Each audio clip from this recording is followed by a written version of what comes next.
तो आज के इस विश्लेषण में हम एक ऐसे डिजिटल तूफान को डिकोड करने जा रहे हैं जिसने इंटरनेट पर सच में तहलका मचा रखा है।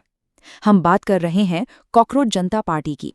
इंटरनेट पर अचानक से लाखों युवाओं ने खुद को कॉकरोच कहना शुरू कर दिया है।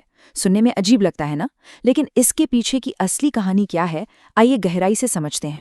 इस पूरे विवाद की शुरुआत दरअसल सुप्रीम कोर्ट के एक जज की टिप्पणी से हुई। कॉकरोच शब्द का इस्तेमाल असल में उन लोगों के लिए किया गया था जो फर्जी डिग्री रैकेट चलाते हैं, लेकिन इंटरनेट की दुनिया में बातें बहुत तेजी से अलग रूप ले लेती हैं। इस एक बयान से अनजाने में उन लाखों बेरोजगार छात्रों की भावनाएं आहत हो गईं जो सिस्टम से पहले ही निराश बैठे थे, और बस यहीं से एक जबरदस्त डिजिटल बगावत की शुरुआत हुई। और यही बात हमें आज के सबसे बड़े सवाल तक ले जाती है। क्या ये सिस्टम से हताश छात्रों का एक पूरी तरह से स्वाभाविक विद्रोह है, या फिर इसके पीछे कोई बहुत ही सावधानी से बुनी गई राजनीतिक रणनीति काम कर रही है? हम सिर्फ तथ्यों के आधार पर इस पूरी तस्वीर को साफ करने की कोशिश करेंगे। कॉकरोच आंदोलन का उदय। आइए इस आंदोलन की पहली परत को हटाते हैं और देखते हैं कि कैसे ये सब शुरू हुआ। मतलब जो चीज महज एक व्यंग्यात्मक मीम "हम कॉकरोच हैं" के रूप में शुरू हुई थी, वो देखते देखते कॉकरोच जनता पार्टी यानी सीजेपी में बदल गई। ये उन तमाम युवाओं के लिए एक पहचान बन गया जिन्हें लग रहा था कि सिस्टम उन्हें पूरी तरह से नजरअंदाज कर रहा है।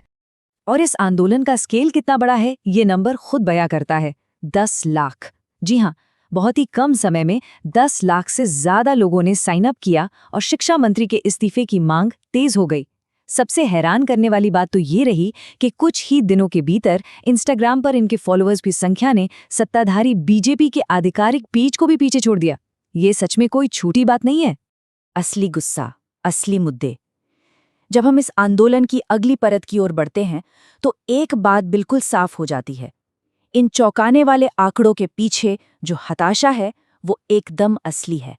युवाओं की इस नाराजगी के कारण बिल्कुल सामने है। नीट जैसी परीक्षाओं के पेपर लीक होना, रिजल्ट्स में महीनों की देरी, भर्ती घोटाले और लगातार बढ़ती बेरोजगारी, ये सब वो असली मुद्दे हैं जिन्होंने सालों की कड़ी मेहनत को बर्बाद कर दिया है। छात्रों के करियर के रास्ते रुके हुए हैं और उनका यही दर्द इस पूरे आंदोलन की सबसे बड़ी ताकत है। पर्दे के पीछे की राजनीति। अब सबसे अहम सवाल ये है कि जब युवाओं का ये गुस्सा 100% असली है, तो फिर इस पूरी कॉकरोच जनता पार्टी का स्टीयरिंग व्हील असल में किसके हाथ में है? यहाँ सारा ध्यान जाता है इस आंदोलन के मुख्य आयोजक अभिजीत दीपके पर। दिलचस्प बात यह है कि ये अमेरिका की बोस्टन यूनिवर्सिटी में पब्लिक रिलेशंस के छात्र हैं और वहीं से इस पूरे अभियान को चला रहे हैं।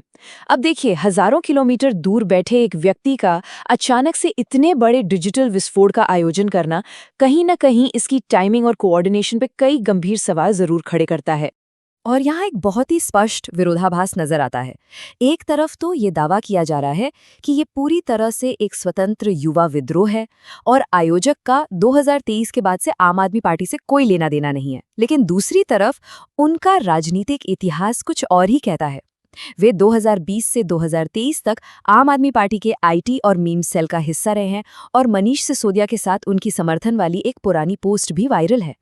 यही इतिहास लोगों के मन में शक पैदा कर रहा है। इस पूरी राजनीतिक बिसात को समझने के लिए अलग अलग राजनीतिक दलों की प्रतिक्रियाओं को देखना होगा। सरकार इस पर कड़ा एक्शन ले रही है, आम आदमी पार्टी इसका खुलकर समर्थन कर रही है, लेकिन कांग्रेस और बाकी विपक्ष पूरी तरह से खामोश है। ये अलग अलग रुख हमें पर्दे के पीछे चल रहे जटिल राजनीतिक समीकरणों की साफ तस्वीर दिखाता है। अगर सरकार की बात करें तो वो इसे सिर्फ एक मीम या मजाक बिल्कुल नहीं मान रही है। पेजों को बैन किया जा रहा है। सरकार का तर्क है कि पाकिस्तान, बांग्लादेश और तुर्की जैसे देशों से संदिग्ध इंटरनेट ट्रैफिक आ रहा है। राष्ट्रीय सुरक्षा का भी हवाला दिया जा रहा है, क्योंकि एक डर ये भी है कि कहीं ये डिजिटल गुस्सा सड़क पर उतरकर श्रीलंका या बांग्लादेश जैसी स्थिति पैदा ना कर दे। वहीं दूसरी तरफ मुख्य विपक्ष की खामोशी एक अलग ही कहानी बयां करती है। इसके तार 2027 के पंजाब चुनाव और 2029 के लोकसभा चुनावों की रणनीतियों से जुड़े हो सकते हैं।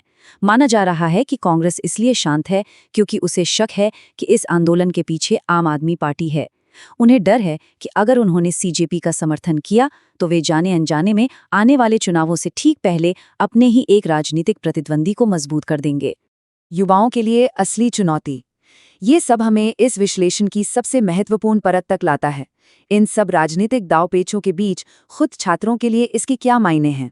सबसे बड़ा खतरा यही है कि शिक्षा सुधार, पेपर लीक और रोजगार जैसे जो बेहद जरूरी और असली मुद्दे थे, वो अब कहीं पीछे छूट सकते हैं। उनकी जगह अब पूरी तरह से राजनीतिक आरोप प्रत्यारोप और छिपे हुए एजेंडों ने ले ली है। मूल मुद्दे तो जैसे गायब ही हो रहे हैं। तो ऐसे में क्या किया जाए? ये 3 कदम बहुत ही जरूरी हैं। पहला, पूरा ध्यान चेहरों पर नहीं बल्कि मुद्दों पर होना चाहिए। दूसरा, लीडरशिप पर सवाल उठाना जरूरी है, किसी की भी अंधी भक्ति से बचना होगा। और तीसरा, सिर्फ सोशल मीडिया के शोर तक सीमित रहने के बजाय सिस्टम में ठोस समाधान की मांग करनी होगी। ये सुनिश्चित करना बहुत जरूरी है कि युवाओं के दर्द को कोई भी महज एक वोट बैंक की तरह इस्तेमाल न कर ले। और अंततः हम इस सबसे बड़े सवाल पर आकर खड़े होते हैं, क्या ये आंदोलन वाकई में मुद्दे सुलझाएगा या सिर्फ एक राजनीतिक अखाड़ा बनकर रह जाएगा? क्या ये डिजिटल ताकत उस टूटे हुए परीक्षा सिस्टम को ठीक करने में कामयाब होगी या फिर ये भी राजनेताओं के हाथ का खिलौना भर है? गुस्सा असली है, भविष्य दांव पर है, लेकिन इसका अंत क्या होगा ये देखना भी बाकी है। आज के इस विश्लेषण में बस इतना ही। इस पर विचार जरूर कीजिएगा।